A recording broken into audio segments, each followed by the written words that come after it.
नमस्कार दोस्तों, आज मैं आपको सुनाने जा रही हूँ। बहू ने सास पर झूठा आरोप लगाकर सास ससुर को किया घर से बेघर, तो सास ने किया कुछ ऐसा कि बहू की अकल ठिकाने आ गई। पहले सविता अपने भाई बहनों से लड़ती, लेकिन सविता आजकल बहुत खुश रहने लगी थी। हर वक्त गुनगुनाती, सपनों में खोई खोई सी रहती। उसकी माँ सावित्री को आश्चर्य होता कि ये इस लड़की को आजकल क्या हो गया है। कल तक छोटे भाई बहनों से झगड़ने वाली सविता अचानक इतनी संजीदा कैसे हो गई। एक दिन माँ को इसका राज पता चल गया। उस दिन सविता सिर दर्द कह के सोई हुई थी अपने कमरे में। जब शाम को बहुत देर हो गई तो उसकी माँ उसके कमरे में गई, जहाँ उसने सुना वो किसी लड़के से बात कर रही थी। पर अचानक से अपनी माँ को आया देख वो हड़बड़ा गई, लेकिन माँ से राज छिपा न पाई। माँ के हाथों के तोते उड़ गए जब उसे पता चला कि वो लड़का दूसरी जात का है। वो जानती थी कि उसके पापा, चाचा और दादी पुराने विचारों के हैं, वो इसे कभी नहीं अपनाएंगे। एक तरफ बेटी की जिद और दूसरी तरफ परिवार के कड़े नियम। माँ का सिर चकरा गया। सविता को समझाने की कोशिश की, पर कोई फायदा ना दिखा। ऐसी बातें ज्यादा दिनों छिपती नहीं। घर में जब ये बातें आम हुई तो मानो कोहराम मच गया। सबके गुस्से का शिकार बनी सविता की माँ। कैसी माँ है जो अपनी बच्ची का ख्याल भी न रख सकी। हम 10-10 बच्चे पाल लेते थे, दादी गुस्से से बोली। अरे अम्मा, आजकल की औरतों में वो बात कहाँ। इन्हें तो हर चीज बनी बनाई तैयार चाहिए और काम भाल में सिफर होती हैं। उसके पति ने कहा तो वो तिलमिला गई। घर की हजारों बंदिशें और डांट फटकार भी सविता को रोक न पाई और वो पागल हो उठी। अम्मा, मुझे ज्यादा परेशान न करो, मैं बालिग हूँ, मुझे इस शादी करने से आप नहीं रोक सकते। उसके पिता ने आखिरी अस्त्र फेंका। इतनी जिल्लत में बर्दाश्त ना कर पाऊंगा। अगर तू न मानी तो मैं और तेरी माँ सुसाइड कर लेंगे। सविता प्यार में अंधी हो गई थी। वो अपने मित्र अनिल के साथ भाग गई और कोर्ट मैरिज कर ली।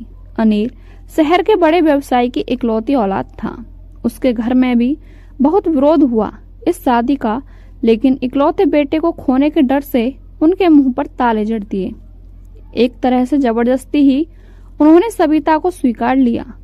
शुरू शुरू में सविता को वहां सामंजस्य बिठाने में बहुत दिक्कत आई। एक तो उन लोगों की मर्जी के खिलाफ वो यहाँ आई थी, दूसरे उन लोगों के रीति रिवाज खान पान सब अलग थे। 1 साल होते होते वो एक बेटे की माँ बन गई। पोते का मुंह देखकर अनिल के माँ पापा थोड़े नरम पड़े, लेकिन अब तक सविता ने अपने मन में खटास भर ली थी इनके लिए। अनिल ने उसे समझाने की कोशिश भी की, पर उसने एक न सुनी। उसने आग में घी डालने का काम किया उसकी माँ ने। उसने कभी अपनी बेटी को सही सीख नहीं दी। अब आए दिन सविता अपने ससुराल में लड़ाई झगड़ा करती।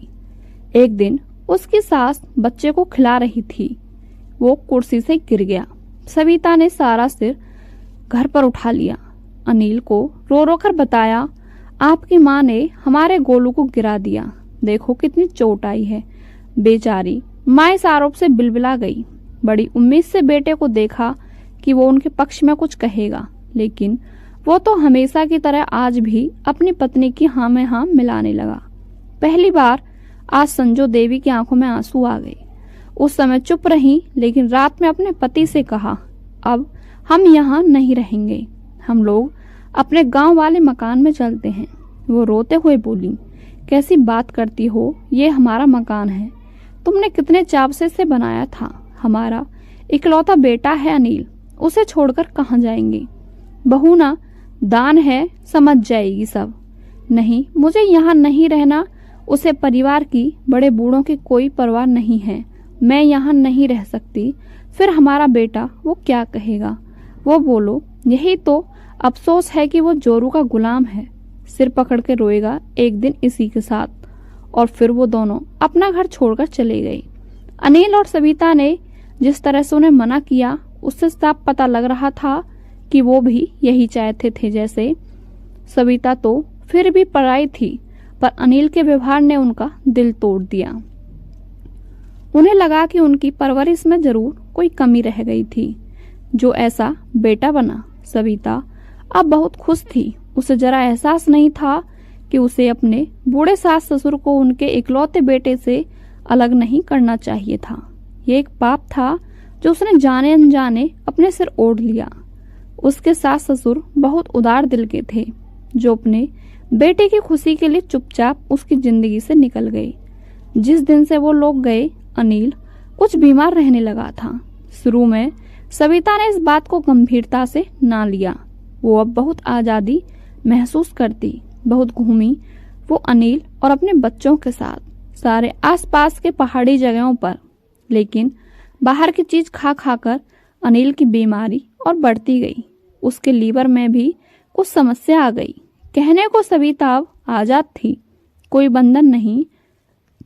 सास ससुर, रिश्ते के ननद देवर कभी आते उसी दिन चले जाते, पर अनिल की बीमारी उसे धीरे धीरे तोड़ने लगी थी। एक बेटी भी आ गई थी। इस बीच उनकी दो बच्चों का साथ उन्हें अकेले संभालना, फिर अनिल का गिरता स्वास्थ्य उसे हर वक्त कमजोर बना रहा था। अब उसे अपनी गलती समझ आ रही थी कि उसने अपने सास ससुर के साथ बहुत गलत किया। परिवार में सबके साथ रहने की महत्ता अब उसे समझ आ रही थी। उसे डर था कि वो अब अगर उनके सास ससुर को बुलाएगी तो कहीं वो मना ना कर दें। इस बार अनिल के जन्मदिन पर उसने एक छोटी सी पार्टी रखी और अपने सास को बड़े आग्रह से बुलाया। उसे उम्मीद नहीं थी, पर वो दोनों आए और सारी देखभाल संभाली। जब वो जाने को हुए तो सविता ने उनके पैर पकड़ लिए। माँ, मुझे आप माफ कर दें, वो नजरें झुकाए बोली। संजू देवी अचकचा गईं। क्या हुआ बहू, ऐसा क्यों कह रही हो? सविता, आप अपना घर बच्चे संभाल लें माँ, मैं थक गई हूँ आपके बिना सब कुछ संभालते। उन्होंने उसे गले लगा लिया। तू भी हमारी बच्ची है। शुरू में पति पत्नी अगर कुछ समय अकेला रहना चाहते हैं तो इसमें बुराई क्या है? उन्हें एक दूसरे का समझने का वक्त मिल जाता है। हम कहाँ गए थे, हम यही हैं। बेटा, सविता को आज उनका बड़प्पन समझ आ रहा था। उसे परिवार के साथ की वैल्यू समझ आ रही थी। सविता ने अनिल का अच्छे डॉक्टर से इलाज कराया। अब वो बेफिक्र होकर जाती थी। घर पर सास ससुर थे जो बच्चों को संभाल लेते थे और परिवार हंसी खुशी एक साथ रह रहा था।